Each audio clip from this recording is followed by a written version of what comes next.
of Rian atau Maria. Aku memandang wajahku di cermin, cantik dan sempurna.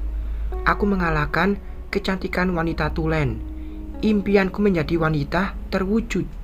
Meskipun dulu aku pernah berumah tangga dengan seorang wanita. Setelah mengganti baju dengan piyama pink, aku duduk di ruang tengah sambil meminum minuman soda kaleng. Aku menikmati hidup, meski kesepian. Aku rindu almarhum ibuku. Aku rindu Riana, adik kembarku. Memandang foto mereka merasa lebih baik. Aku gagal melindungi mereka. Aku meninggalkan mereka di saat mereka sangat membutuhkanku. Luna, aku akan memberi kebebasan untukmu. Aku akan melepasmu, menjalani hidup dengan ayah dan putrimu. Aku tahu, itu adalah impianmu selama ini. Setelah Donna dipenjara lagi, aku akan memberikan bukti tentang kejahatannya terhadap Luna. Dengan demikian, Donna akan selama-lamanya di penjara. Aku ingin dia menghabiskan sisa umurnya di penjara, seperti yang dirasakan ibuku. Semua rencanaku berubah setelah kedapatan Donna mencuri. Tadinya aku mau bermain lebih lama, tapi permainan ini cepat terungkap. Tidak masalah, asalkan aku memenangkan permainan kali ini. Mbok, ambilkan aku buah, teriakku ke pembantu setiaku. Hening, panggilanku tidak disahut. Mbok, ambilkan aku buah, teriakku sekali lagi. Aneh, biasanya sekali panggilan, pembantuku langsung datang menghampiri. Perasaanku tidak enak. Ku buka laci meja. Ku keluarkan pistol dan melangkah ke dapur. Di dapur tidak kutemui pembantuku. Aku memeriksa ke kamar mandi, tetap tidak kutemui. Aku mencoba melangkah ke kamarnya. Pintu kamarku buka. Alangkah terkejutnya. Aku melihat pembantuku, tangan dan kakinya diikat, mulut disumpal, duduk di sudut kamar. Jangan bergerak, ancam Donna, menodongkan pistol ke kepalaku dari arah belakang. Berikan pistolmu, Rian. Donna meminta pistol di tanganku. Aku terdiam berdiri di ambang pintu kamar pembantu. Donna menodongkan pistol ke kepalaku. Dia meminta aku memberikan pistol di tanganku kepadanya. Aku tetap diam tanpa menggubris permintaannya. Cepat serahkan pistolmu, Rian. Kali ini suara Donna semakin lantang. Kamu mau menembakku? Lakukan maumu. Aku tidak takut mati. Tapi setelah itu, kamu selamanya hidup di penjara. Donna, jawabku tetap tenang. Ha. Aku pasti akan menembakmu. Tapi sebelum itu, mari kita bernostalgia tentang kisah kita, Rian.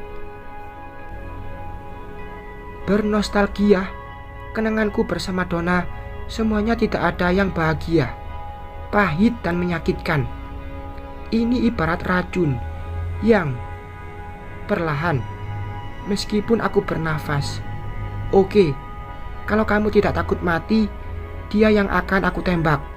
Donna menodongkan pistol ke pembantuku. Pembantuku ketakutan. Dia menatapku seperti minta tolong agar aku menuruti kemauan Donna. Cepat serahkan pistol itu, mantan suamiku. Aku tidak mempedulikannya. Oke, sekarang mari kita bermain berhitung, seperti yang pernah kamu lakukan padaku, Rian, ucap Donna, membuatku sedikit panik. Aku takut dia nekat menembak orang yang tidak bersalah. 1. Donna memulai hitungannya. Aku masih diam. 2. Hitungan kedua. Donna membuat pembantuku semakin ketakutan. Pembantuku meneteskan air mata ketakutan. Dia menggelengkan kepala, menatapku memohon. Ti, tunggu. Aku menghentikan Donna. Tidak ada pilihan. Aku tidak bisa mengorbankan pembantu setiaku. Ini. Aku menyodorkan pistolku ke Donna. Donna langsung mengambilnya. Ha. Aku suka melihatmu takluk. Donna tertawa jahat. Apa maumu sekarang? Tanyaku. Kali ini aku mengeluarkan suara asliku yang ngebas, layaknya seorang lelaki. Kamu menunjukkan aslimu. Aku suka. Biar kita bicara seperti lelaki dan perempuan. Aku diam dan tetap berusaha tenang. Ayo jalan ke dalam. Donna menyuruhku melangkah ke ruang tengah. Aku menurutinya. Dia tetap menodongkan pistol melangkah di belakangku. Sampai di ruang tengah, Donna mengikatku dengan tali yang sudah disediakannya saat ingin masuk. Aku duduk di sofa kecil tanpa bisa berbuat apa-apa. Sebentar, Donna mendekati kulkas, lalu membuka pintunya, serta mengambil minuman kaleng bersoda. Segar, ucap Donna setelah meminum minuman kaleng tersebut. Kamu tahu, Rian, dulu kamu selalu punya stok minuman ini. Aku pernah mengingatkanmu tentang kesehatan tubuh waktu itu. Kamu selalu membantah dan memilih minuman ini. Ternyata minuman ini enak dan segar. Setelah berkata, Donna meneguk lagi minuman itu. Aku hanya menatapnya. Donna mendekati meja makan dan mengambil nasi lengkap dengan lauk pauknya. Lalu dia duduk di sofa panjang, tepat di kanan depan. Aku duduk terikat, seperti kelaparan. Donna makan. Buronan lapar menggambarkan keadaan Donna sekarang. Kamu sangat memprihatinkan, ucapku, menatap Donna. Pikirkan nyawamu sekarang, jangan urus hidupku. Karena aku datang ingin mencabut nyawamu, seperti aku mencabut nyawa Riana. Donna tetap makan dengan lahap. Terdengar suara mobil memasuki halaman. Donna langsung berhenti makan, lalu melangkah bersembunyi di balik dinding dekat pintu penghubung ruang tengah dan ruang tamu. Awas kamu berteriak. Aku akan menembak siapapun itu, ancam Donna kepadaku. Aku terpaksa diam. Jantung terasa ingin copot, menunggu siapa yang datang. Aku yakin Luna. Kalau seandainya yang datang berhasil masuk ke rumah, hanya Luna yang punya kunci cadangan rumah ini. Oh tidak, aku takut Luna betul-betul mati kali ini di tangan Donna. Aku tahu Donna. Dia tak akan tinggal diam dan akan membalasnya. Di halaman rumah Miss Ria, Pov Luna, tunggu di sini saja. Aku mau masuk, ucapku, lalu membuka pintu mobil. Boleh aku bertemu Tante Maria? Tanya Rio. Tidak usah. Lagian tidak ada gunanya basa-basi.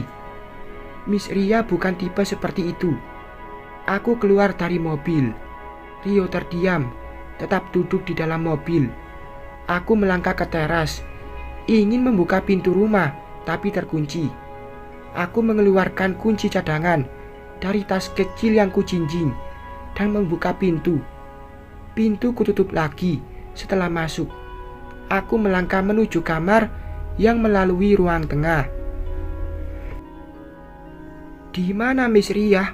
Pembantunya juga tidak terlihat. Batinku dan terus melangkah menuju pintu kamarku. Sebelum aku masuk ke kamar, mataku melihat Miss Ria duduk diam tanpa menyapaku. Duduk di sofa kecil sudut ruangan. Biasanya dia jarang duduk di sana. Wajahnya tegang dengan tangan ke belakang. Posisi yang aneh dari biasanya. Aku melangkah mendekati Miss Ria. Miss, maaf, aku melanggar permintaanmu. Aku ingin ganti baju. Karena suaraku terhenti melihat kaki Miss Ria terikat. Setelah aku mendekat dan melihatnya jelas. Jangan bergerak, Luna, aku terperanjat. Donna menodongkan pistol ke punggungku. Mau apa kamu?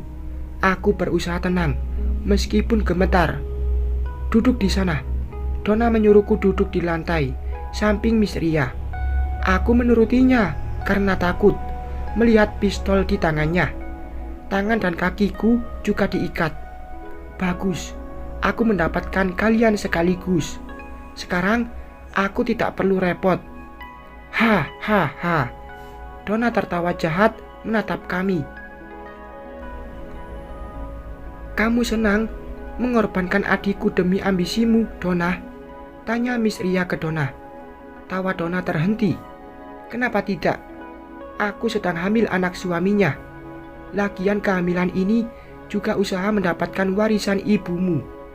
Tapi sial, setelah adikmu mati, aku tetap tidak mendapatkan apa-apa.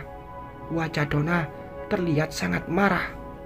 Kamu, Donna menodongkan pistol ke arahku. Kamu mempermainkan putraku. Rio sangat mencintaimu. Bahkan cintanya sangat tulus. Aku akan. Kali ini kamu kupastikan meregang nyawa di tanganku, Luna. Mata Donna menatap tajam, penuh kebencian. Tunggu, Donna. Miss Ria bersuara. Sepertinya dia berusaha mengundur waktu. Donna memalingkan wajah ke Miss Ria. Sebelum kamu menembak kami, apakah ada sebuah rahasia yang tidak ku ketahui? Sambung Miss Ria. Dari cara bicara Miss Ria, aku tahu dia penasaran tentang perkataan Donna. Masalah dia punya anak. Ha. Kamu ingin tahu tentang anakmu, mantan suamiku? Sepertinya Donna juga bisa membaca maksud perkataan Miss Ria. Miss Ria mantan suami Donna. Apakah seorang transgender seperti Miss Ria juga pernah menikah? Pantas Miss Ria sangat tahu sifat Donna. Bersambung.